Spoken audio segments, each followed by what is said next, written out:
સદાશિવસમારંભાં શંકરાચાર્યમધ્યમાં અસ્મદાચાર્યપર્યન્તાં વંદે ગુરુપરંપરાં વંદે ગુરુપરંપરાં વાસુદેવેન્દ્રયોગીન્દ્રં નત્વા જ્ઞાનપ્રદં ગુરું મુમુક્ષૂણાં હિતાર્થાય તત્વબોધોऽભિધીયતે. આત્મા કઃ? સ્થૂલ સૂક્ષ્મ કારણ શરીરાદ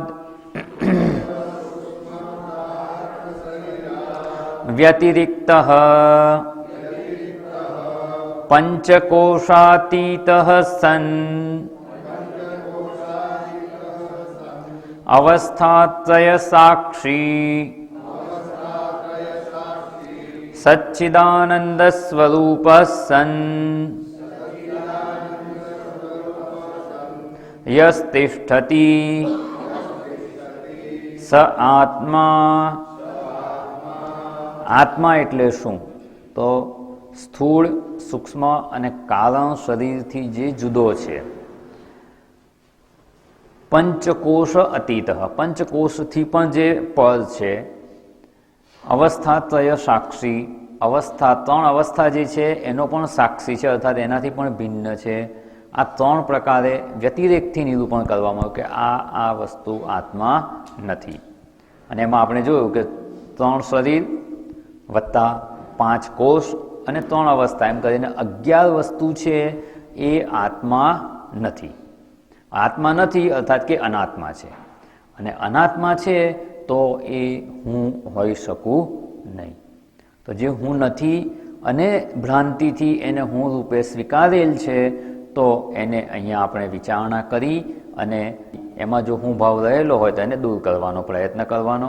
અને એના માટે આપણે આજે 11 વસ્તુ જે આત્મા નથી અર્થાત કે અનાત્મા છે, તો જે અનાત્મા છે એને પહેલાં સમજવાનું, એમાંથી હું બુદ્ધિ કાઢવાની, એ હું નથી એવો ભાવ કેળવીએ તો હું કોણ છું? તો છેલ્લે પછી આમાં જણાવેલું છે સચ્ચિદાનંદ સ્વરૂપ. હું જે આત્મ સ્વરૂપ છું કે જેને હું કહી શકાય, સાચો હું કયો? તો કે જે સત છે, ચિત્ત છે અને આનંદ છે. વ્યવહારમાં આપણે જે અનાત્મા છે એને હું માની લઈએ છીએ. જો આપણે જેને હું માનીએ છીએ તે આ 11 જે ગણાવી લીધા એમાંથી જો કંઈ હોય ને તો એ સાચો હું નથી. જે સત અર્થાત કે નિત્ય હું રહેવાવાળો હોય, જે ચિત્ત ચૈતન્ય સ્વરૂપ હોય અને જે આનંદ સ્વરૂપ હોય, એવામાં હું ભાવ થાય તો જ એ સાચો હું કહેવાય. અને એ સાચું આપણું આત્મ સ્વરૂપ છે. બાકી જ્યાં જ્યાં અહમભાવ થતો હોય, સ્થૂળ શરીરમાં હું ભાવ થાય છે, સ્વપ્ન કાળે સ્વપ્ન શરીરમાં હું ભાવ થાય છે, અને એવી જ રીતે 5 કોષની પણ આપણે વિચારણા જોઈશું ત્યારે એમાં સમજવાનો પ્રયત્ન કરીશું કે 5 કોષમાં હું ભાવ થવો એટલે શું? અન્નમય કોષમાં હું ભાવ થવો એટલે શું થવું? કેવો આપણો વ્યવહાર? અને એ આપણો વ્યવહાર જો એના જેવો થતો હોય તો આપણે પંચકોશમાં હું ભાવ કરીને રહ્યા છીએ એવું કહેવાય. અન્નમય કોષ એટલે આ શરીર હું છું, શરીરના ધર્મો મારા છે, શરીરની મર્યાદા મારી છે, શરીરની લાક્ષણિકતા મારી છે, શરીર જે કંઈ કરે છે એ હું કરું છું એવું માનીએ તો એ અન્નમય શરીર જે છે એ કોષ બની જાય છે. આપણે કોઈક વસ્તુને હું રૂપે માની લઈએ તો આપણું સાચું સ્વરૂપ ઢંકાઈ ગયું. આપણે એને જ હું રૂપે જોઈએ. જે દ્રષ્ટાંત જોયું હતું કે ધારો કે આ મોબાઈલ છે એની ઉપર આ વસ્ત્ર મૂકી દીધું, તો આ વસ્ત્ર છે, વસ્ત્રને જોઈએ ને તો મોબાઈલ પછી જણાશે નહીં. તો એવું કહી શકાય કે વસ્ત્ર એ આ મોબાઈલને ઢાંકે છે અથવા એના માટે કોષ બને છે. તો આ આત્મા કેવી રીતે ઢંકાય? શું શરીર એટલું બળવાન છે, એટલું મોટું છે, મહાન છે કે આત્માને ઢાંકી દે? અન્નમય કોષ, અન્નમય એટલું મહાન છે? તો કે ના. એ અન્નમય જે છે એ હું છું એવું માનીએ ત્યારે હું સચ્ચિદાનંદ છું એ ભાન રહેતું નથી. એ જ્ઞાન ઢંકાઈ જાય છે, એ સમજ ઢંકાઈ જાય છે.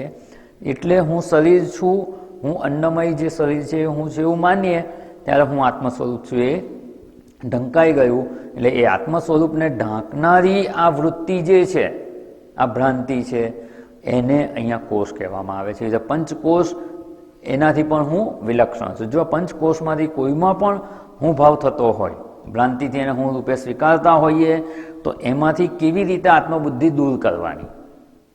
સાંભળી તો લીધું પંચકોષ હું નથી, હું પંચકોષથી અતીત છું, પણ પંચકોષમાં જે અહમભાવ થઈ જ જાય છે વ્યવહાર કાલે, જાગ્રત અવસ્થામાં સ્થૂળ શરીરમાં પંચકોષમાં અહમભાવ થઈ જાય છે, તો એમાંથી અહમબુદ્ધિને કેવી રીતે દૂર કરવાની ને એ આપણે વિચારણા કરવાની છે. જ્યારે એ વિષય આવશે ત્યારે એ જોઈશું. એવી રીતે અનુભવના પણ 3 ક્ષેત્ર છે. જાગ્રત અવસ્થાનો અનુભવ, આ 3 અવસ્થા એટલે 3 જુદા જુદા પ્રકારના અનુભવ છે. જાગ્રત અવસ્થાનો અનુભવ જુદો છે, સ્વપ્ન અવસ્થાનો અનુભવ જુદો છે. તો જાગ્રત અવસ્થામાં જે આપણને અનુભવ થાય છે એ સ્વપ્નમાં રહેતો નથી. ક્યારેક તો એનાથી એકદમ વિપરીત અનુભવ હોય છે. રાજા જનકનું દ્રષ્ટાંત છે. જાગ્રતમાં રાજા છે, સ્વપ્નમાં ભિખારી તરીકે પોતાને જુએ છે. તો એ પણ એક અનુભવ છે. જાગ્રતનો અનુભવ, સ્વપ્નનો અનુભવ, સુષુપ્તિનો અનુભવ. તો આ 3 અનુભવની કક્ષા છે. એ 3 અનુભવની અવસ્થા છે. એનાથી આ અનુભવ કરનાર હું જુદો છું અને એ આત્મ સ્વરૂપ છું. સતચિત આનંદ સ્વરૂપ સન યસ્તિષ્ઠતિ સ આત્મા. એવો જે હું આ 3 વસ્તુનો અનુભવ કર્યો, હું સત છું, હું ચિત્ત છું, હું આનંદ છું, અને એ રૂપે જે રહેલો છે એને આત્મા કહેવાય. એ જ વાસ્તવમાં સાચું આપણું હુંનું સ્વરૂપ છે. તો આ જે 11 અનાત્મા છે એમાંથી એક એકનું વિશ્લેષણ કરી અને આપણે સમજવાનો પ્રયત્ન કરવાનો છે. એમાં હવે જે સ્થૂળ સૂક્ષ્મ કારણ શરીરાદ વ્યતિરિક્ત કહ્યું, તો પહેલો જ પ્રશ્ન જાય, સ્થૂળ શરીર શું છે? અને સ્થૂળ શરીર શું છે એની આપણે વિચારણા કરતા હતા. વિચારણાનો પ્રારંભ કર્યો હતો આપણે. ગદ્યનું ઉચ્ચારણ કરીશું અને વિચારણામાં જ્યાં અટક્યા છીએ ત્યાંથી આગળ વધીશું. સ્થૂલ શરીરમ કિમ પંચીકૃત પંચમહાભૂતૈઃ કૃતમ સત્કર્મજન્યમ સુખ દુઃખાદિ ભોગાયતનમ શરીરમ અસ્તિ જાયતે વર્ધતે વિપરિણમતે અપક્ષીયતે વિનશ્યતિ ઇતિ ષડ્વિકારવત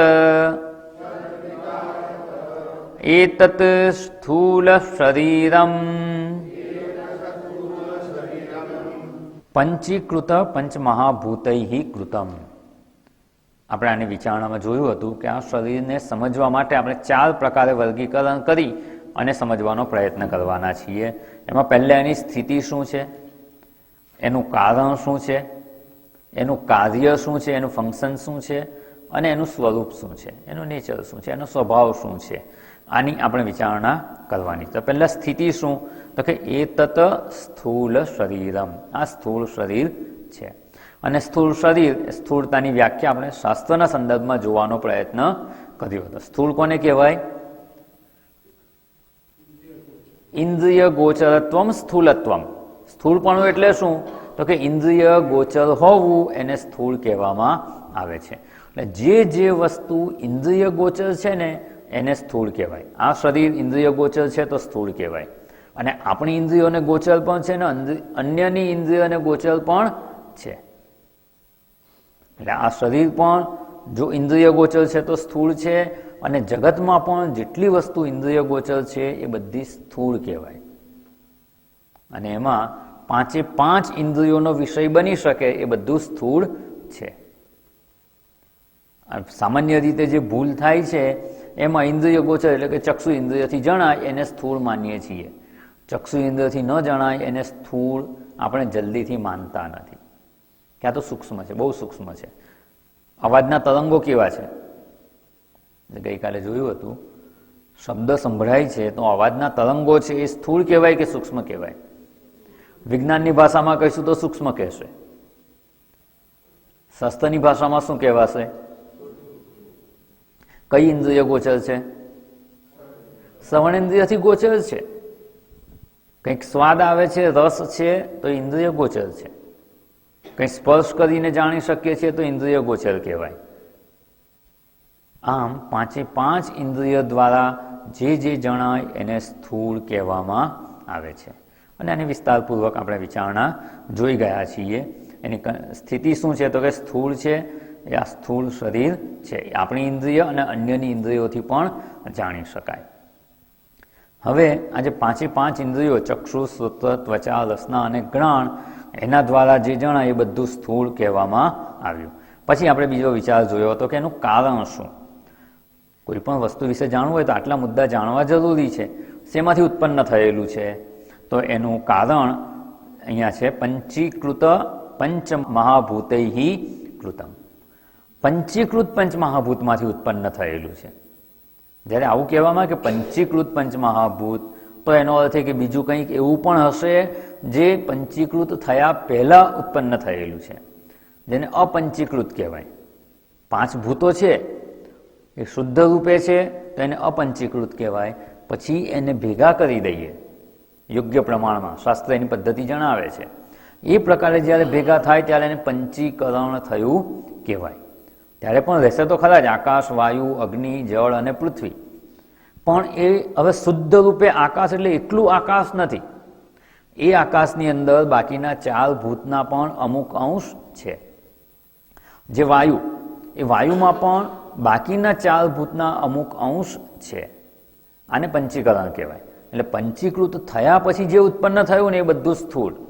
જગતમાં પણ ઉત્પન્ન થયું તો સ્થૂળ જગત કહેવાય, અને આપણું શરીર ઉત્પન્ન થયું એ પણ સ્થૂળ શરીર કહેવાય. એટલે પંચીકૃત પંચ મહાભૂતૈ કૃતમ, એમાંથી ઉત્પન્ન થયેલું છે અને એને સામાન્ય કારણ કહેવાય. અર્થાત કે આ જગતમાં જે કંઈ જણાય છે ગમે તેનું ગમે તેવા પ્રકારનું જો આ સ્થૂળ શરીર હોય તો એનું સામાન્ય કારણ આ પંચ મહાભૂત જ છે. આ ભૂત શબ્દ કેમ વપરાય છે ખબર છે શાસ્ત્રમાં? વ્યવહારમાં ભૂત શબ્દ ક્યાં વપરાય છે? વ્યવહારમાં કહીએ કે અહીંયા ભૂત છે તો ઘણી વાર એવું હોય ને, ગામમાં અમુક મકાન એવા હોય કે હવેલી હોય એવી કે આ ભૂતિયા હવેલી છે, ત્યાં કોઈ રાત રહે જ નહીં, ત્યાં કોઈ જવાની હિંમત જ ના કરે. તો આ ભૂત છે એવા ભૂત છે. સંસ્કૃતમાં ભૂ ભવ, જે ઉત્પન્ન થયેલું છે ને એના પરથી ભૂત શબ્દ બને છે. જે વસ્તુ ઉત્પન્ન થયેલી હોય એને ભૂત કહેવામાં આવે છે. કાળના સંદર્ભમાં ભૂતકાળ એટલે શું? જે થઈ ગયો, એટલે જેનો જન્મ થઈ ગયો છે એને ભૂત કહેવામાં આવે. તો આકાશ, વાયુ, અગ્નિ, જળ અને પૃથ્વી, આ પાંચ સૌથી પહેલા ઉત્પન્ન થયેલા છે અને એમાંથી આખા જગતની ઉત્પત્તિ થઈ છે એટલે એને મહાભૂત કહ્યું. એ તસ્માદ આત્મનઃ આકાશસ સંભૂત. ત્યાં ભૂતની આગળ શું લગાવી દીધું? સંભૂત. સારી રીતે, સારામાં સારું ભૂત કહીએ ને એટલે સારામાં સારી રીતે જન્મેલું છે. સારામાં સારી રીતે જન્મેલું એટલે શું? તો કે એ આત્મ સ્વરૂપ જ એ ભૂત રૂપે થયેલું છે. કુંભાર ઘડો જન્માવે છે પણ કેવી રીતે? માટીમાંથી, અલગ છે એમાંથી ઉત્પન્ન કરે છે. જ્યારે અહીંયા શું થયું છે? એ ઈશ્વર જ, એ પરબ્રહ્મ જ એ ભૂત રૂપે થયા છે એટલે સંભૂત. ત્યાંથી જ ભૂત શબ્દ છે. એટલે પાંચ જે મહાભૂત કહેવામાં આવે છે એ પહેલાં શુદ્ધ રૂપે હતા, પછી એનું પંચીકરણ થયું અને એ પંચીકૃત પંચ મહાભૂતૈ કૃતમ, એમાંથી ઉત્પન્ન થયેલું છે. એટલે જો આ સાયન્સના સ્ટુડન્ટ્સ પેલું ડિસેક્શન કરે ને સમજવા માટે, તો અહીંયા જો કોઈ પણ ભૂતનું ડિસેક્શન કરવામાં આવશે તો શું મળશે? આ પાંચ ભૂત મળશે. એમાંથી ઉત્પન્ન થયેલું છે, એને આધારે જ ટકેલા છે અને અંતે લય થશે ત્યારે શેમાં થશે? આ શરીર જ્યારે જીવાત્મા આ શરીર છોડીને જશે પછી આ શરીરની શું ગતિ? અગ્નિ સંસ્કાર આપીએ ત્યારે શું થયું? પ્રાણ નીકળી જાય છે કે નહીં? તો કે પ્રાણ શ્વાસ ગયો.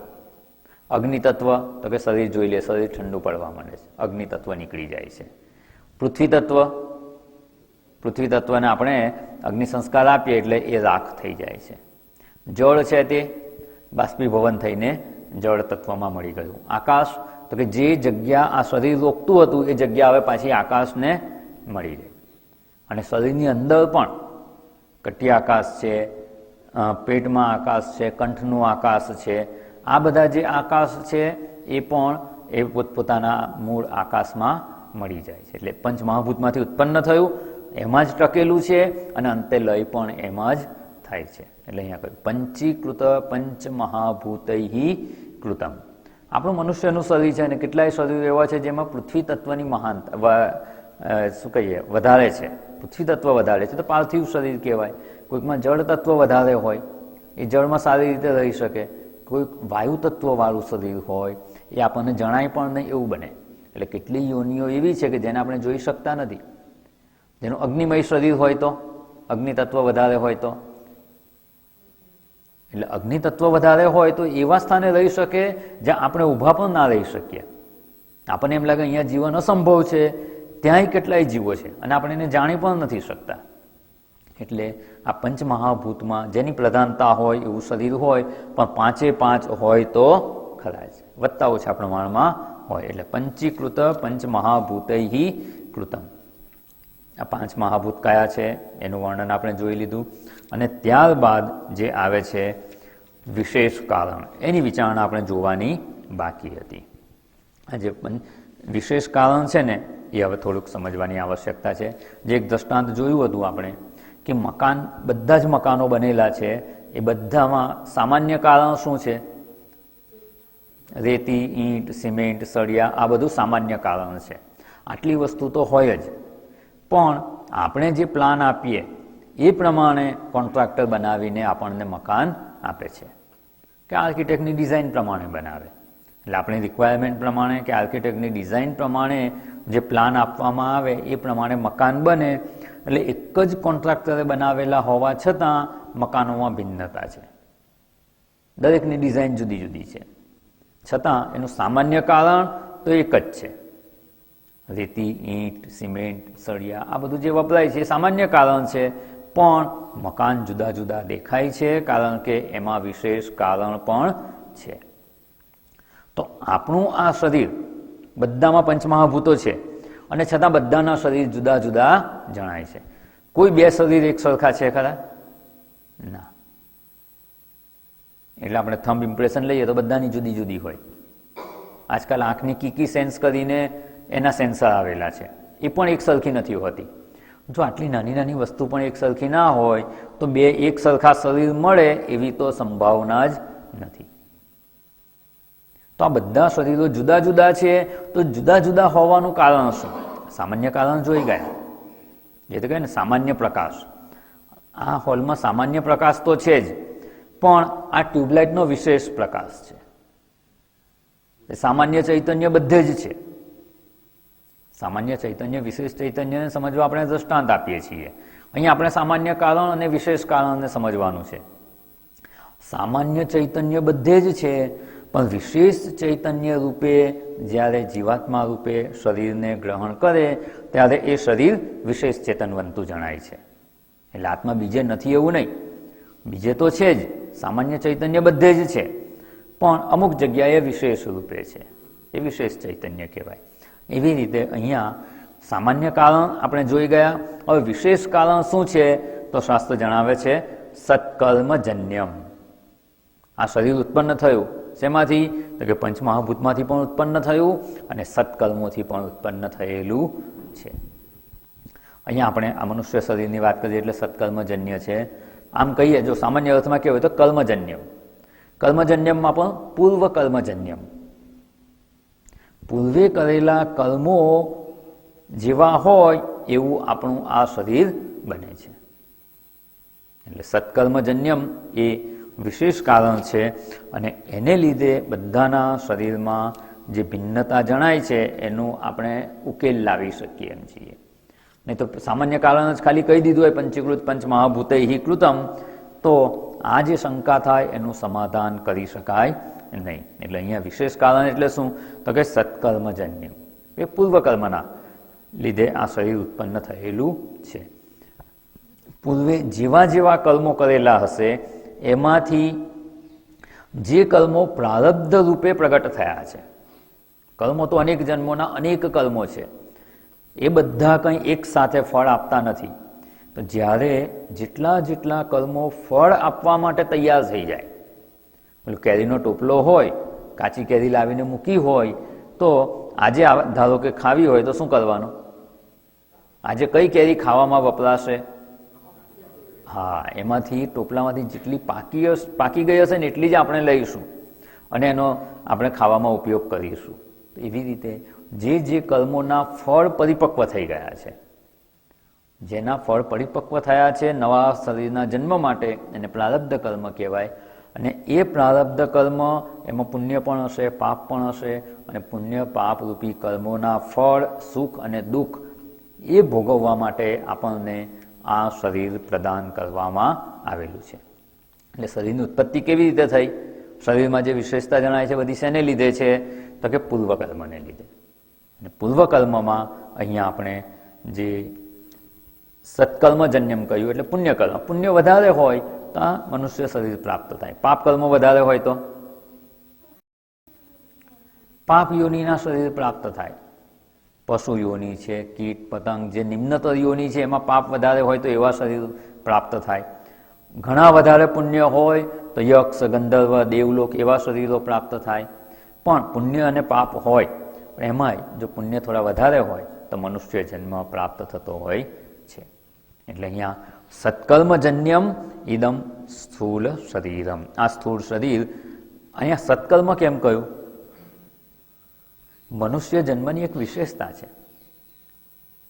અત્યારે આપણો અને અહીંયા એ વિષય નથી, પણ ખાસ અહીંયા સત્કર્મ શબ્દ વપરાયું છે. આમ તો એકલા સત્કર્મ હોય, એકલા પુણ્યકર્મ હોય તો દેવલોક પ્રાપ્ત થાય, તો મનુષ્ય શરીરમાં ના આવાય. મનુષ્ય શરીરમાં પુણ્ય પાપ બંને સાથે જ હોય છે.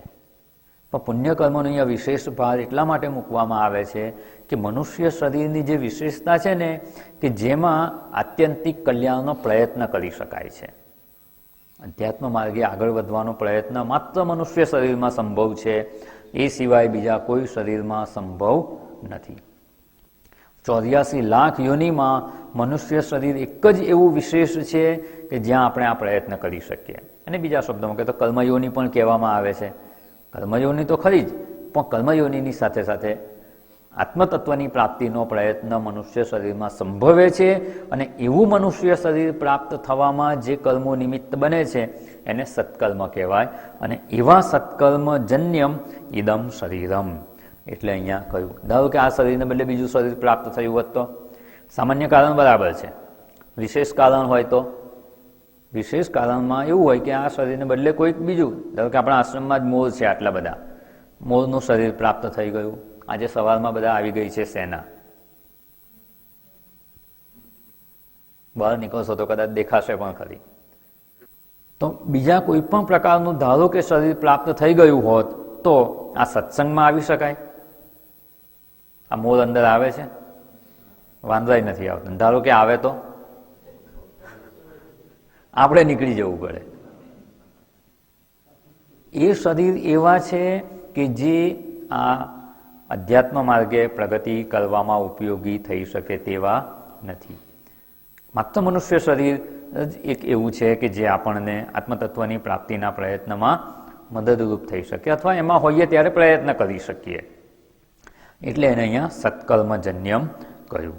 એટલે અહીંયા, અને એ સારી વાત છે કે મનુષ્ય શરીર છે, એ સિવાયના કેટલા શરીરો છે. ટીવી પર એક ચેનલ આવે છે ને, કઈ આવે છે, એનિમલ પ્લાનેટ, એમાં જોઈએ ને ત્યારે ખબર પડે કેવા કેવા વિશેષ પ્રકારના શરીરો હોય છે પ્રાણીઓના. એટલે ઈશ્વરનો આભાર માનવાનો કે આપણને એવા શરીરમાં નથી મોકલ્યા. એવું કોઈક શરીર હોય તો આવો સત્સંગ ચાલુ હોય ને તો આપણા માટે ઉપયોગી ના થાય.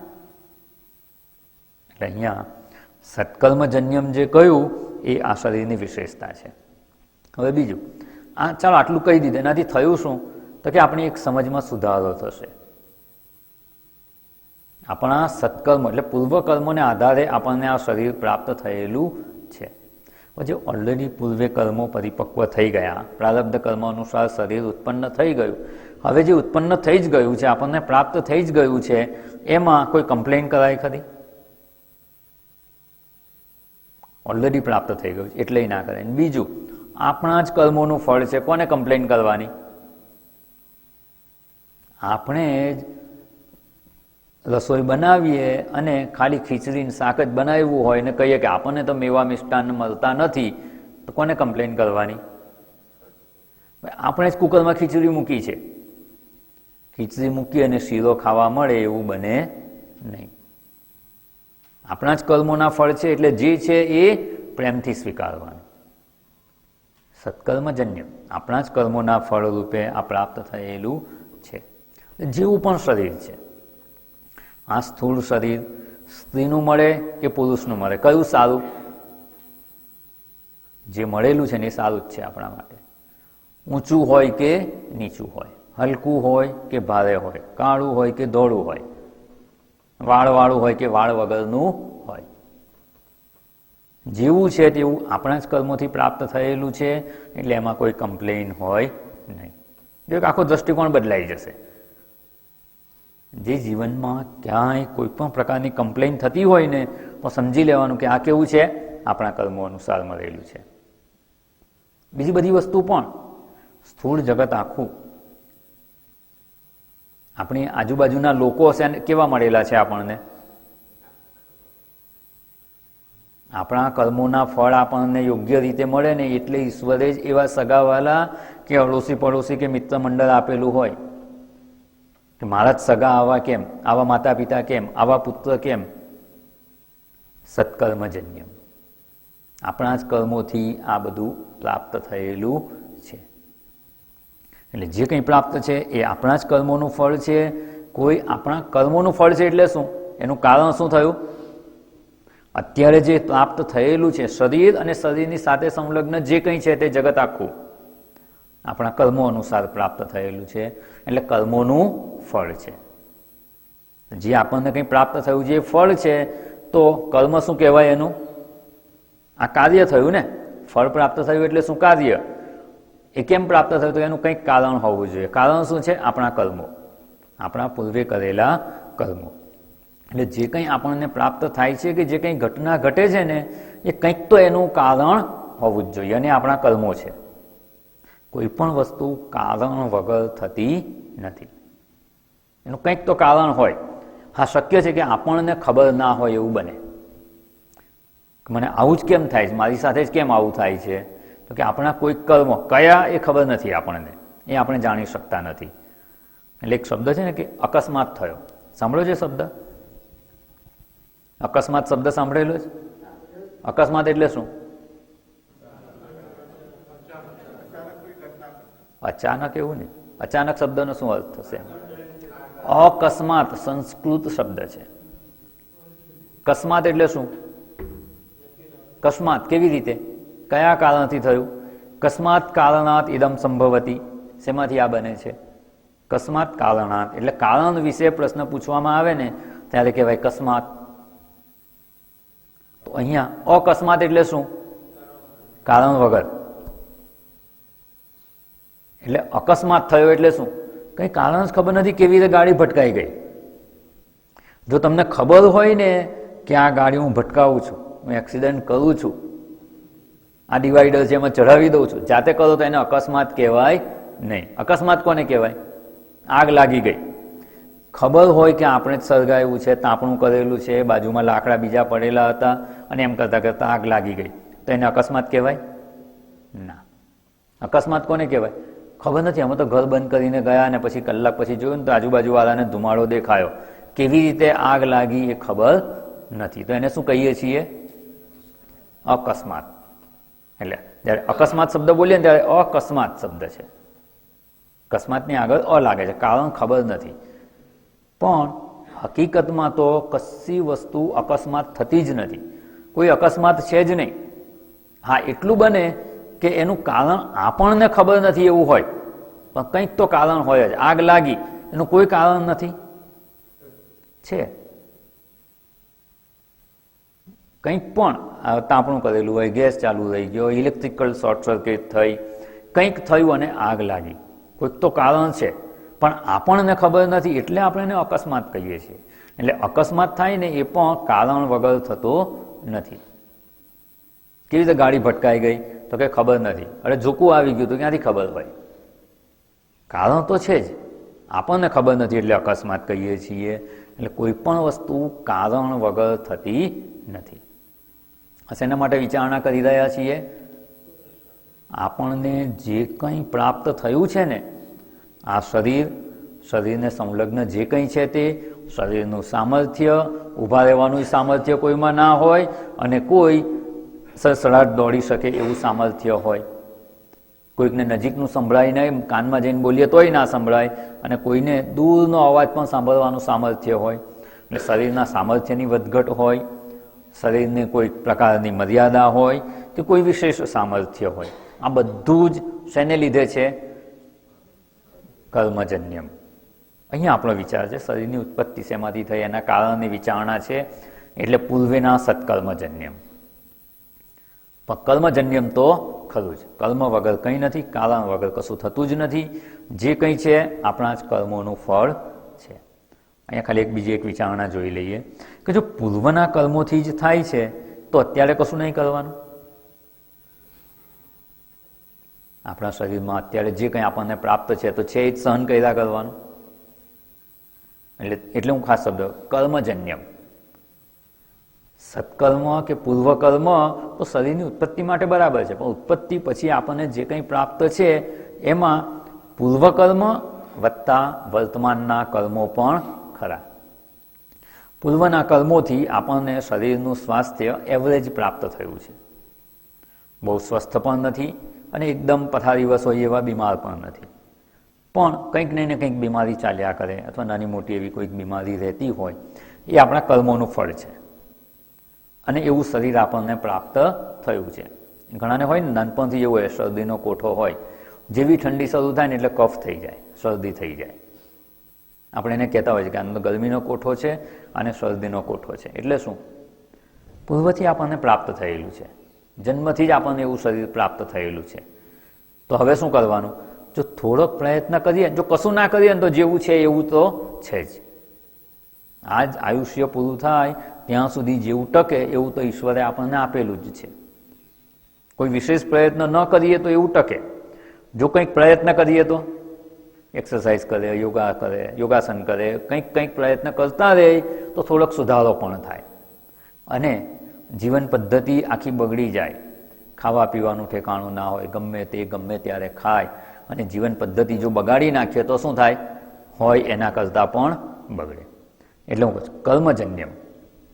એમાં પૂર્વના કર્મોથી જે શરીર પ્રાપ્ત થયું છે એમાં વર્તમાનમાં કર્મો પણ થોડો ઘણો એમાં ઉમેરો કરી શકે, સુધારી પણ શકીએ, બગાડી પણ શકીએ. એટલે કર્મજન્યમ જે કંઈ પ્રાપ્ત થાય છે કર્મોના ફળ રૂપે છે, આપણા જ કરેલા કર્મોના ફળ રૂપે પ્રાપ્ત થાય છે.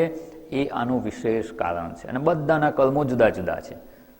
આપણા બધાના અનેક જન્મોના અનેક કર્મો છે, એમાંથી કોના કયા કર્મો અત્યારે ફળ આપવા માટે પરિપક્વ થયા છે ખબર નથી. એટલે બધાના જુદા જુદા કર્મો હોવાથી એવા કર્મોના ફળ ભોગવવા માટે જેવું જેવું શરીર જોઈએ એવું ઈશ્વરે નિર્માણ કરી અને આપણને આપેલું છે.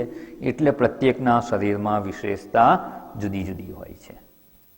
એટલે એને કહેવાય સત્કર્મજન્યમ. અને આવું હોય, ઘણા લોકો એવું કહે કે આ કર્મજન્યમ છે.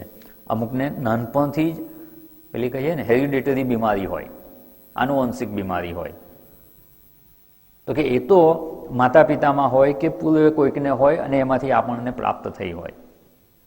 ત્યારે લોકો કમ્પ્લેન કરે કે આમાં મારો શું વાંક? મને કેમ નાનપણથી જ આવી બીમારી, આનુવંશિક બીમારી? એ તો માતા પિતાની ભૂલ, એમને થઈ હતી એટલે મને આવીને. એવું કહેતા હોય ને તોય વિચારી લેવાનું, એમાં માતા પિતાને લીધે કે કોઈકને લીધે નથી આવી. આપણા એવા કર્મો હતા એટલે એવા માતા પિતાને ત્યાં જન્મ થયો. એવા માતા પિતાને ત્યાં જન્મ કેમ થયો આપણો, જેમને આવી આનુવંશિક રોગો હોય? એટલે અંતે તો આ જ સિદ્ધ થાય છે કર્મજન્યમ. મનુષ્ય જન્મ છે એની વિશેષતા જણાવવા માટે સત્કર્મજન્યમ. એ આનું વિશેષ કારણ છે અને એવું વિશેષ કારણ આપણે અહીંયા સમજવાનો પ્રયત્ન કરવાનો છે. એ આપણે ખૂબ વિસ્તારપૂર્વક અહીંયા સમજવાનો પ્રયત્ન કર્યો અને આ જે કર્મોની વિચારણા છે ને આ જ ગ્રંથમાં આગળ આવવાની છે. કયા પ્રકારના કર્મો, પ્રારબ્ધ કર્મ, સંચિત કર્મ, આગામી કર્મો, કયા કર્મોના કેવા ફળ હોય, આ બધી વિચારણા વિસ્તારપૂર્વક આવવાની છે. એટલે અત્યારે એમાં વિશેષ વિચારણા નથી કરતા, ત્યારે માત્ર શરીર ઉત્પન્ન થવામાં જે કારણ છે એવા કારણની વિચારણા કરી અને સત્કર્મજન્યમ એ આપણે વિચારણા જોઈ. એટલે સામાન્ય કારણ કયું હતું? સામાન્ય કારણ એવું નહીં, પંચમહાભૂતમાંથી નથી બને એવું ના કહેવાય. તમે તત્વબોધ ભણો છો, એમને એમ જનરલ લેક્ચરમાં ક્યાંક ગયા હોઈએ બહાર અને કોઈ પૂછે તો કે આ પંચમહાભૂતમાંથી બનેલું છે, બરાબર. તત્વબોધનો આ વર્ગ ભણી લીધા પછી તમે એવું કહો કે પંચમહાભૂતમાંથી બનેલું છે તો એ યોગ્ય જવાબ, પૂરેપૂરો સાચો જવાબ ના કહેવાય. શું કહેવાય? પંચીકૃત પંચમહાભૂતમાંથી. કારણ કે આગળ આવશે અપંચીકૃત પંચમહાભૂતમાંથી બીજી વસ્તુ બનેલી છે. બંને પંચમહાભૂતમાંથી બનેલી છે તો આને જુદી કેવી રીતે પાડવાની? સ્થૂળ શરીર પંચીકૃત પંચમહાભૂતમાંથી બનેલું છે એ એનું સામાન્ય કારણ છે. એ 5 જ વસ્તુ છે પણ આટલી બધી વિવિધતા એમાં છે. પેલું કહે ને પહેલા બ્લેક એન્ડ વ્હાઇટ પ્રિન્ટિંગ થતું હતું, એમાં કયો કલર વપરાય? ઇંકમાં એક જ હોય. પ્રિન્ટિંગ કેવું કહેવાય? Black and white. તો વ્હાઇટ ઇંક વપરાય છે એમાં? વ્હાઇટ તો પેપર છે, ઇંક તો એક જ છે. પણ કોઈક પેપર હોય પ્રિન્ટિંગ થયેલું હોય, અહીંયા નથી કંઈ, જેમાં અનેક કલર હોય. આપણે કલર પ્રિન્ટિંગ કહીએ, જેમાં કેટલા કલર હોય? લાલ, લીલો, પીળો, બધા જ કલર. જે કલર પ્રિન્ટ કરવા હોય એ થાય. પણ કેવી, કેટલા કલરમાંથી થાય? મલ્ટી કલર પ્રિન્ટિંગ જે હોય છે, એક ફોટો લઈએ એમાં ગણીને 25-50 કલર હોય, બધા જુદા જુદા શેડ હોય ને બધું હોય. એ પ્રિન્ટ કરવા માટે ટોટલ ઇંક કેટલા કલરની જોઈએ? 3 કલરની. અને બ્લેક ગણો તો 4થી, 4 કલર પ્રિન્ટિંગ એવું કહેતા હોય છે. ઇંક તો 4 જ કલરની છે પણ જે દ્રશ્ય પ્રિન્ટ થાય છે એ કેટલા કલરનું છે? Multi colour. બસ એવી રીતે પંચીકૃત પંચમહાભૂતમાંથી આટલી વિવિધતાવાળું જગત કેવી રીતે ઉત્પન્ન થયું? તો યાદ રાખવાનું, ઓફસેટ પ્રિન્ટિંગ યાદ રાખવાનું. Multi colour offset printing machine હોય, ઇંક તો 3 કે 4 જ કલરની નાખીએ છીએ પણ તમારે જે કલરનું પ્રિન્ટ કરવું હોય એ કરી શકાય. તો ઈશ્વરે 5 જ મહાભૂત ઉત્પન્ન કરેલા છે, એનું પંચીકરણ કર્યું અને આખું જગત ઉત્પન્ન કરી દીધું. તો એના મૂળમાં કેટલા છે? પંચમહાભૂત. મૂળ તત્વ તો એ 5 જ છે. એટલે અહીંયા આની આપણે જે સમજ પ્રાપ્ત કરી અને આવું જે છે એ કેવું છે? તો કે અનાત્મા છે. આ કોની વિચારણા ચાલી રહી છે? અનાત્મા નંબર 1 ને, પહેલું જ ને, સૌથી પહેલું સ્થૂળ શરીર, એની વિચારણા ચાલી રહી છે. 11 અનાત્માની વિચારણા કરવાની છે. એમાં પહેલું આ અનાત્મા એટલે સ્થૂળ શરીર.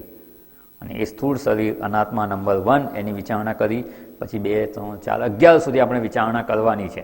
અને એ કર્યા બાદ આત્મા શું છે? સત, ચિત અને આનંદ. એમાં સત એટલે શું, ચિત્ત એટલે શું અને આનંદ એટલે શું, એની વિચારણા જોવાની છે. એટલે પહેલી આપણે એની સ્થિતિ જોઈ કે સ્થૂળ છે. સ્થૂળ અર્થાત ઇન્દ્રિય ગોચર છે. બીજું એનું કારણ તો કે એનું સામાન્ય કારણ છે પંચીકૃત પંચમહાભૂત અને વિશેષ કારણ છે સત્કર્મજન્ય. એટલે આ સ્થૂળ શરીરની ઉત્પત્તિમાં આજે 2 વસ્તુ આપણે જોઈ. હવે ત્રીજું છે એનું કાર્ય શું છે, એનું ફંક્શન શું છે. આ શરીર તો પ્રાપ્ત થઈ ગયું, એનાથી કરવાનું શું છે? તો જે ગદ્યમાં જણાવેલું છે, સુખ દુઃખાદિ ભોગાયતનમ. સુખ દુઃખ આદિ ભોગ આયતનમ. સમજાય છે ને આટલા શબ્દો? સુખ દુઃખ આદિ એને આપણે સમજવાનું. એ આપણા અનુભવ છે. આપણને જીવનમાં કેટલા અનુભવ થાય છે? ફરવા જઈએ તો ત્યાં અલગ અલગ વસ્તુ ખાવાનો અનુભવ, જુદી નવી નવી જગ્યા જોવાનો અનુભવ, નવા વાહનમાં બેસવાનો અનુભવ, આ બધા અનુભવો થતા હોય છે. શું આ અનેક પ્રકારના અનુભવ છે? ના, આ અનેક પ્રકારના અનુભવ નથી. જે અનુભવ થાય છે ને એને બે જ વિભાગમાં આપણે વહેંચી શકીએ એમ છીએ. ધારો કે અહીંયા બે ખોખા મૂકીએ, ફરવા ગયા વેકેશનમાં, અને ત્યાં જે અનુભવ થાય, નવી જગ્યા જોઈ તો શું થશે? સુખ થશે. હોટલમાં રહેવા ગયા, સરસ રૂમ છે, સુખ થશે. બાથરૂમમાં ગયા, નાહવા ગયા અને પાણી નથી આવતું, શું થશે? કાં સુખ થશે કાં દુઃખ થશે, બે જ વસ્તુ થવાની છે. એટલે અનુભવ કેટલા છે? સુખ અને દુઃખ બે જ છે. એટલે સુખ અને દુઃખ આદિ ભોગ, એ ભોગ કહેવાય. અનુભવ એ ભોગ. ભોગ કરીએ છીએ એટલે શું કહેવાય? અનુભવ કરીએ છીએ. આપણે ભોજન કરીએ તો જે ગ્રહણ કરીએ છીએ કે આ વસ્તુ આવી છે, એ શું થયું? એનો એ અનુભવ થાય છે કે આ વસ્તુ ગળી છે, આ ખાટી છે, આ વસ્તુ સારી છે, આ ટેસ્ટી છે, આ નથી. એ જે કંઈ અનુભવ થાય છે ને એને જ ભોગ કહેવામાં આવે છે. એટલે ભોગ કરવાનું આયતન. આયતન એટલે શું? આયતન શબ્દ સાંભળેલો હશે. નિવાસ સ્થાન, બરાબર છે, નિવાસ સ્થાન. આયતન એટલે નિવાસ સ્થાન. તો આ સ્થૂળ શરીર કેવું છે, એમાં રહીને શું કરવાનું છે? તો કે આ સ્થૂળ શરીર છે એ જીવન દરમિયાન સુખ દુઃખ વગેરે આદિ ભોગને ભોગવવા માટેનું સ્થાન છે. થઈ ગયો? અર્થ સ્પષ્ટ થઈ ગયો? સુખ દુઃખ આદિ ભોગ આયતનમ. એનો અર્થ એ થયો કે સુખ કે દુઃખ આપણા કર્મોના ફળ રૂપે જે આપણને પ્રાપ્ત થાય છે એ ભોગવવા માટે શું જોઈએ? શરીર જોઈએ. એટલે ઈશ્વરે આપણને આ શરીર કેમ આપેલું છે? પૂર્વે કરેલા કર્મો જે પરિપક્વ થઈ ગયા છે ફળ આપવા માટે, ફળ આપવા હોય તો કેવી રીતે આપે? શરીર જોઈએ. શરીર વગર કર્મોના ફળ ભોગવી શકાય નહીં. જે અહીંયાથી સ્પષ્ટ થાય છે આ શબ્દો પરથી. ભોગ આયતનમ, જે ભોગ ભોગવવાના છે, જે કર્મોના ફળ ભોગવવાના છે, એ કર્મોના ફળ ભોગવવા, ભોગ ભોગવવા માટે સ્થાન કોઈક જોઈએ. અને એ સ્થાન આ શરીર છે. સ્થૂળ શરીરમાં બેસી અને આપણે આ ભોગ ભોગવીએ છીએ. એટલે અહીંયા આપણે આયતન શબ્દને પણ સમજવાનું છે. આયતન નથી સમજતા ને એટલે શું થયું છે? એને હું માની લીધું છે. એને આયતન સમજી લઈશું ને તો હું ભાવ જતો રહેશે. આપણું નિવાસ સ્થાન કે જે ઘર છે, ઘરને ઘર રૂપે માનીએ ને તો એને હું નહીં માનીએ. આપણી ભૂલ ક્યાં થઈ છે? ઘરને જ હું રૂપે માની લીધું. જે રીતે ડ્રાઈવર મારુતિ ગાડી ચલાવતો હોય અને એવું માને કે હું જ મારુતિ છું, તો બસ એવી ભૂલ આપણી થઈ છે. જે સ્થાનમાં બેસી રહી અને આપણે ભોગ ભોગવવાના છે એ સ્થાનને જ આપણે પોતે હું રૂપે માની લીધું છે. અને એને હું રૂપે માની લીધું છે એ ભ્રાંતિને દૂર કરવા માટે આપણે આયતન શબ્દ પર વિચાર કરવાનો છે કે આ શરીરને આયતન રૂપે તો સ્વીકારો. જેવું એને આયતન રૂપે આપણે સમજી જઈશું ને, આપણે વિચારણા કરીને સમજવાનો પ્રયત્ન કરવાનો છે કે આ શરીર આયતન કેવી રીતે છે. જો આયતન રૂપે સ્વીકારી લઈશું ને કે આ તો મારે રહેવાનું સ્થાન છે, એ હું હોઈ શકું નહીં, અને એ સ્પષ્ટતા થઈ જશે તો હું ભાવ ખૂબ સરળતાથી આપણે એમાંથી કાઢી શકીશું. હું ભાવથી મુક્ત થઈ શકીશું. એને હું રૂપે સ્વીકારીએ છીએ એમાંથી આપણે છૂટી શકીશું. અહીંયા કહે ને સુખ અને દુઃખ, આપણે જોયું કે બે જ પ્રકારના ભોગ છે. તો આદિ શબ્દ કેમ વાપર્યો છે? આદિ એટલે વગેરે, ચક્ષુ વગેરે. આદિ શબ્દ આમ બે પ્રકારે વપરાય છે. ચક્ષુ વગેરે જ્ઞાનેન્દ્રિયો એટલે શું?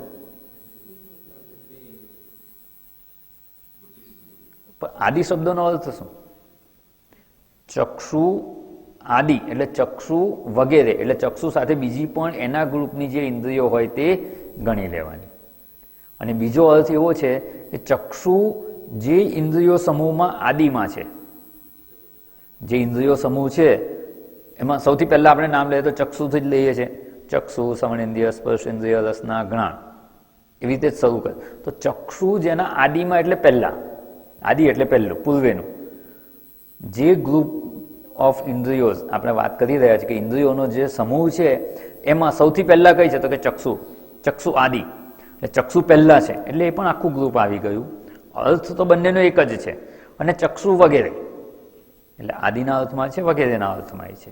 તો અહીંયા સુખ દુઃખ આદિ એટલે સુખ દુઃખ વગેરે એટલે બીજું પણ કંઈક હોય ને. તો બીજું શું? આપણે તો જોયું કે બે જ પ્રકારના ભોગ છે, સુખ અને દુઃખ. તો આદિ દ્વારા અહીંયા સુખ દુઃખનું મિશ્રણ સમજવાનું, મિશ્ર ભોગ. કારણ કે અમુક વાર છે ને એકલું સુખ થાય, અમુક વાર એકલું દુઃખ હોય, ખૂબ વધારે દુઃખ હોય. વધારે સુખ હોય તો સુખ ગણાય, વધારે દુઃખ હોય તો દુઃખ ગણાય. પણ ઘણીવાર શું થતું હોય છે? મિક્સ હોય, સુખ પણ હોય અને દુઃખ પણ હોય. ધારો કે એક પિતા છે, એના બે દીકરાઓ છે, બંનેનું રિઝલ્ટ એક જ દિવસે આવે છે. એક પાસ થયો અને એક નપાસ થયો છે. શું થશે?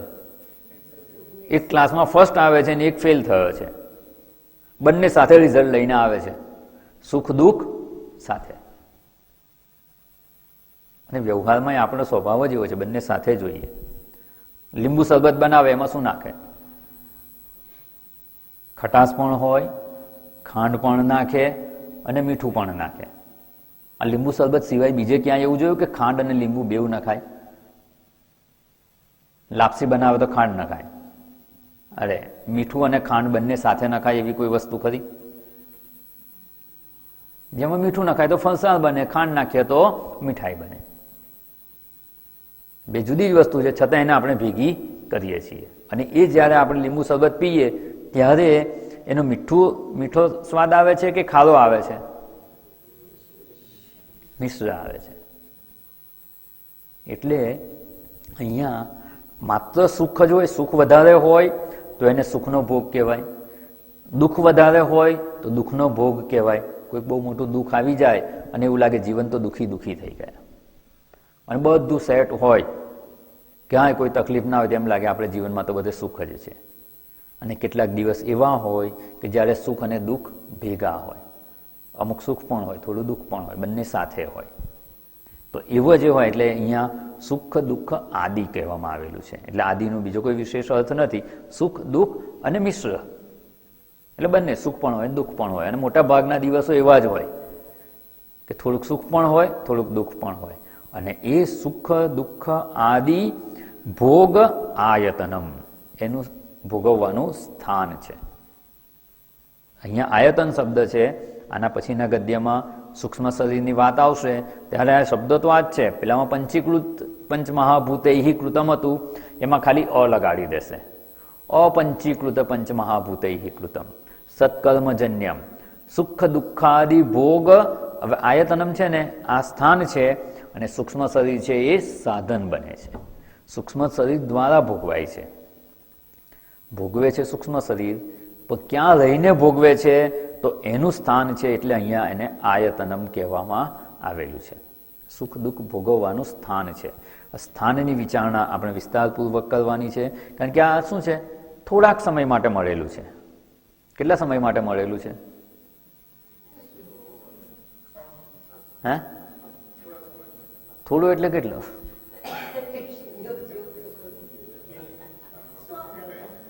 નક્કી નહીં. જેવું શરીર એવો એનો સમય. માત્ર મનુષ્ય શરીર નહીં, બધા જ શરીરો, માખી મચ્છર પશુ પંખી બધાનું શરીર છે એ સ્થૂળ શરીર શેના માટે છે? ભોગ ભોગવવાનું સ્થાન છે એમને પણ. એ જીવ પણ એ શરીરમાં રહી અને ભોગ જ ભોગવે છે, એને ભોગ ભોગવવાનું સ્થાન છે. તો કેટલો સમય એને એમાં રહેવાનું? મચ્છરનું શરીર હોય તો એ 100 વર્ષ રહેશે? ના, એક દિવસ 2-4 દિવસ જેટલું એનું આયુષ્ય હશે એટલું. એટલે જેવું જેવું શરીર એટલો સમય એમાં રહેવાનું. મનુષ્યનું શરીર છે તો કેટલું? તો કે 60, 70, 80, બહુ બહુ તો 100. અને થોડુંક કેમ કહેવામાં આવે છે? તો કે સૃષ્ટિની અનંત કાળગણનાની સરખામણીમાં આ 100 વર્ષ કેટલા કહેવાય? કંઈ જ ના કહેવાય. આપણા કરતા દેવતાઓનું આયુષ્ય કેવું હોય? હજારો વર્ષોનું હોય આપણા પ્રમાણમાં તો. ધારો કે ઇન્દ્ર વગેરે દેવતા, ખાલી મજાકમાં એવું કહેવાય, આપણે નથી ઘણીવાર ચોમાસાનો સમય હોય ને કંઈ ભજીયા ભજીયા બનાવેલા હોય, બાલ્કનીમાં બેઠા હોઈએ, ચા પીતા હોય, ભજીયા ખાતા હોઈએ, અને કેટલાય ચોમાસાના કીડા એકદમ ફૂટી નીકળે, ખબર છે? જીવડા આવી જાય છે પાંખોવાળા. એનું આયુષ્ય કેટલું? આપણે ચા પીએ એટલી વારમાં તો પૂરું થઈ જાય. એ તો ધારો કે ઇન્દ્ર અને એ બધા દેવો સ્વર્ગમાં બેઠા બેઠા, બાલ્કનીમાં બેઠા બેઠા ચા પાણી પીતા હોય એટલી વારમાં આપણા કેટલા જન્મો થઈ જાય? એટલે એ શું કહેશે? મનુષ્ય તો જો હમણાં ઉત્પન્ન થયો, જન્મ થયો, આ મોટો થઈને મરી ગયો. આપણે કહીએ છીએ 80-100 વર્ષ, અનંત કાળ ગણનાની સરખામણીમાં તો એ અલ્પ જ છે, થોડુંક જ છે. એટલે એવું કે થોડાક સમય માટે આપણા પ્રારબ્ધ કર્મને ભોગવવા માટે આ સ્થૂળ શરીર આપણું રહેવાનું સ્થાન છે. આ શબ્દ છે ને, સુખ દુઃખ આદિ ભોગાયતનમ, સુખ દુઃખ વગેરે ભોગને ભોગવવાનું આ સ્થાન છે. થોડોક સમય આપણે આમાં આવીએ છીએ, પછી આ શરીર છૂટી જાય એટલે આપણો નાશ થઈ જાય છે? ના, બીજા યાત્રા માટે આગળ જઈએ છીએ. અને એ સમજવું હોય તો આને આયતન સમજવાનું, કે આપણે થોડોક સમય આ શરીરમાં આવેલા છીએ, કાયમ રહેવાના નથી. અને આ શરીર છૂટી જશે એટલે કંઈ આપણો નાશ પણ થવાનો નથી. એટલે આ આમ કે ટેમ્પરરી રેસિડન્સ આપણું છે. અને ટેમ્પરરી રેસિડન્સને ટેમ્પરરી રેસિડન્સ તરીકે સ્વીકારવામાં આપણે એમાંથી હું ભાવ છોડી શકીએ. થોડાક સમય માટે છે, ભાડાનું ઘર છે. ભાડાનું ઘર માનીએ તો એમાં આપણને આસક્તિ થાય ખરી? ટ્રાન્સફરેબલ જોબ હોય, બહારગામ નોકરીમાં વર્ષ 2 વર્ષે બદલી થતી હોય, અને જ્યાં જઈએ ત્યાં શું કરવાનું? મકાન ભાડે રાખીને રહીએ, અને પાછી બદલી થાય તો છોડીને આગળ. કેમ? ટેમ્પરરી રેસિડન્સ છે. એવું આ સ્થૂળ શરીર છે એ કેવું છે? આયતનમ. બસ એના માટેનું ભોગ આયતનમ, ભોગ ભોગવવા માટે મળેલું છે. અને ભોગ ભોગવવા માટે મળેલું છે એટલે આપણે પૂર્વે કરેલા કર્મોના ફળ ભોગવવાના છે. પણ આ મનુષ્ય શરીર કર્મયોની છે એટલે ભોગ ભોગવતા ભોગવતા નવા કર્મો પણ થાય છે. અન્ય શરીરમાં માત્ર ભોગ ભોગવે છે. એ લોકોની સ્થૂળ શરીર છે, અન્ય જીવો છે એને સ્થૂળ શરીરની પ્રાપ્તિ થયેલી છે. એ અન્ય સ્થૂળ શરીર છે એ માત્ર ભોગ ભોગવે છે, એ કર્મયોની નથી એટલે કર્મ કરી શકતા નથી. આપણે ભોગ પણ ભોગવીએ છીએ અને નવા કર્મો પણ કરીએ છીએ. અહીંયા જે વાત છે કે સ્થૂળ, તમે કર્મો ના કરો તો પણ ભોગ તો ભોગવવાના જ છે. જન્મ થઈ ગયો છે, પૂર્વેના કર્મો છે, એનો ભોગ તો ભોગવવાનો જ છે. એટલે એનું મુખ્યત્વ હોવાને લીધે અહીંયા કહી દીધું ભોગ આયતનમ, સુખ દુઃખ આદિ ભોગાયતનમ. એટલે સુખ અને દુઃખને ભોગવવા માટે આ આપણને સ્થાન પ્રાપ્ત થયેલું છે. અને એને આ આયતન સમજવું, અને આયતન સમજીએ એટલે આપણી વિચારણામાં શું ફેરફાર થઈ જશે. આજે સમય થઈ ગયો છે પણ આ ખૂબ અગત્યની વિચારણા છે. આમ કે શરીરમાંથી હું ભાવ નથી જતો, શરીરમાંથી અહમતા મમતા છૂટતી નથી, આસક્તિથી મુક્ત થવાતું નથી, બધે રાગ અને દ્વેષ રહેલા છે, એનાથી નથી છૂટાતું, ચિત્ત શુદ્ધ નથી થતું. આ બધી વિચારણા કરીએ છીએ, પણ આ પાયાની જે આપણી ભૂલ થઈ ગઈ છે ને, કે આયતનને જ હું માની લીધું છે. તો એ આયતનમાંથી હું બુદ્ધિ છોડવી કેવી રીતે છોડવી જોઈએ એ બધાને ખબર છે. શરીરમાંથી અહમભાવ છોડવો છે. થોડું ઘણું જેને વેદાંતનું અધ્યયન કરેલું છે ને એને આ ખબર જ છે કે શરીર, ઇન્દ્રિયો, મન, બુદ્ધિ હું નથી, હું એનાથી મુક્ત ચૈતન્ય સ્વરૂપ છું. પણ આમાંથી હું બુદ્ધિને છોડવી કેવી રીતે ને, એ જો સિસ્ટમેટિક વિચારણા કરવામાં ન આવે, શાસ્ત્રની સમજ પ્રાપ્ત કરીને પ્રયત્ન કરવામાં ન આવે ને, તો એ સંભવ થતું નથી. અને એટલે શાસ્ત્ર પાસેથી એ સમજ પ્રાપ્ત કરવાની, એ ટેકનિક પ્રાપ્ત કરવાની, અને એ કુનેહપૂર્વક જો પ્રયત્ન કરવામાં આવે ને તો ખૂબ સરળતાથી એ કરી શકાય. પેલું મેં વચ્ચે એક દ્રષ્ટાંત આપેલું ને કે કોઈને એવું કહીએ કે ચાળણીમાં પાણી લઈ આવો. આ સહેલું છે કે અઘરું કામ છે? ચાળણીમાં પાણી લાખ પ્રયત્ન કરો ને એ આવે જ નહીં. કેવી રીતે આવે? તો કે એક ટેકનિક છે. એક થાળીમાં ચાણી મૂકો, એમાં પાણી ભરો, ફ્રીઝરમાં મૂકી દો. એક જ રાતમાં સવારે તમે કાઢશો એટલે પાણીનું શું થઈ ગયું છે? પાણી જ છે, સોલિડિફાય થઈ ગયો છે. H2O જ છે, કોઈ ફેર નથી પડેલો, માત્ર જામી ગયું છે, થીજી ગયેલું પાણી જ છે. અને એ તમે ચાણી લઈને જાઓ તો તમે પાણી લઈ ગયા એવું કહેવાય કે નહીં? ખાલી એને ટેમ્પરરી તમે રૂપ બદલ્યું છે, ત્યાં લઈ જઈને મૂકશો એટલે પાછું પાણી જ થઈ જવાનું. પાણી જ છે થીજી ગયેલું, તો એને માત્ર આટલું જ કરવાનું, એને ડીપ ફ્રીઝરમાં મૂકી દો એટલે ઓવરનાઇટમાં એ સવારે બરફ થઈ જશે અને તમે એને ચાવણીમાં લઈ જઈ શકશો. બસ એવી જ રીતે આ જે શરીર, ઇન્દ્રિયો, મનોબુદ્ધિ જે અનાત્મા છે, એમાં હું ભાવ થઈ ગયો છે, એ હું ભાવ આપણે છોડવો છે. એમાંથી અહંતા મમતા છોડવી છે. કેવી રીતે છોડાય? ખૂબ પ્રયત્ન કરી જોયા, જન્મોથી આપણે પ્રયત્નો કરી રહ્યા છીએ. કંઈ આ જન્મનો કે અત્યારે 5-10 વર્ષથી આપણે સત્સંગ કરતા હોઈએ એટલે અત્યારનો આપણો પ્રયત્ન છે એવું ન માનશો. વેદાંતના અધ્યયન સુધી પહોંચ્યા ને એટલે એટલી વાત ચોક્કસ કે પૂર્વે અનેક જન્મોથી આપણે પ્રયત્ન કરી રહ્યા છીએ.